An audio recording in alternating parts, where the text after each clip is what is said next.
આજે તો જો સેટી ઉપર કપડાનો ઢગલો પડ્યો છે ને બપોરના 12 વાગી ગયા. ભાઈ ઘરે આવ્યો એ કે બેન મને ભૂખ લાગી છે બહુ જ, હવે મને જલ્દી જમવાનું દઈ દે.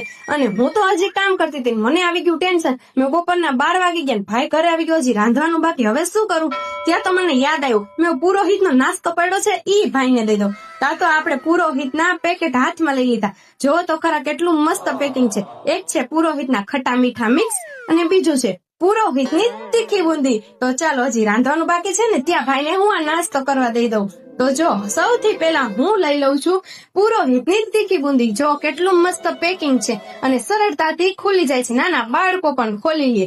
અને આપણે તો તીખી બુંદી ખોલી લીધી અને ખોલ્યું ત્યાં તો ખૂબ જ મસ્ત સ્મેલ આવી ગઈ. અને જોયું ને ત્યાં તો એકદમ ફ્રેશ હતું અને મને તો મોઢામાં પાણી આવી જાય, એટલી મસ્ત તીખી બુંદી હતી. મેં કીધું હાલો હું ભાઈને પણ દઈ દઉં, ભાઈ ખાશે ને ત્યાં તો ઈ રાજી રાજી થઈ જશે. તો આપણે પુરોહિતની તીખી બુંદી પણ ડીશમાં લઈ લીધી છે.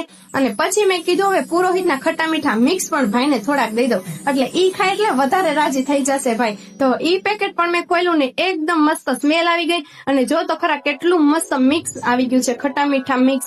આ હા હા એકદમ ક્રિસ્પી છે અને મોઢામાં પાણી આવી જાય તમે જોવો ને ત્યાં જ. તો મેં કીધું ભાઈને આ પણ દઈ દઉં. તો આપણે પુરોહિતના ખટા મીઠા મિક્સ પણ ડીશમાં લઈ લીધું છે અને હવે હું ભાઈને દઈ દઉં. મેં કીધું ભાઈ આ નાસ્તો ખાવ, હજી રાંધવાનું બાકી છે ને. ત્યાં ભાઈએ તો પેલા તીખી બુંદી ખાધી. મેં કીધું કેવી લાગી? તો કે વાહ મસ્ત છે. પછી મેં કીધું ખટા મીઠા મિક્સ તો ખાવ. તો ઈ પણ એને ખાઈ લીધું. ત્યાં તો ભાઈ રાજી થઈ ગયો કે આવો મસ્ત નાસ્તો તું ક્યાંથી લઈ આવસ કે ઈ તો કે પેલા ઈ કે, એટલે આપણા ફોલોઅર્સને પણ ખબર પડે. તો જો આ છે પુરોહિતના ખટા મીઠા મિક્સ અને બીજું છે પુરોહિતની તીખી બુંદી. મેં કીધું તમે પણ હાથમાં લઈ લ્યો, એટલે આપણા ફોલોઅર્સને પણ મગાવવું હોય તો એને મજા આવી જાય.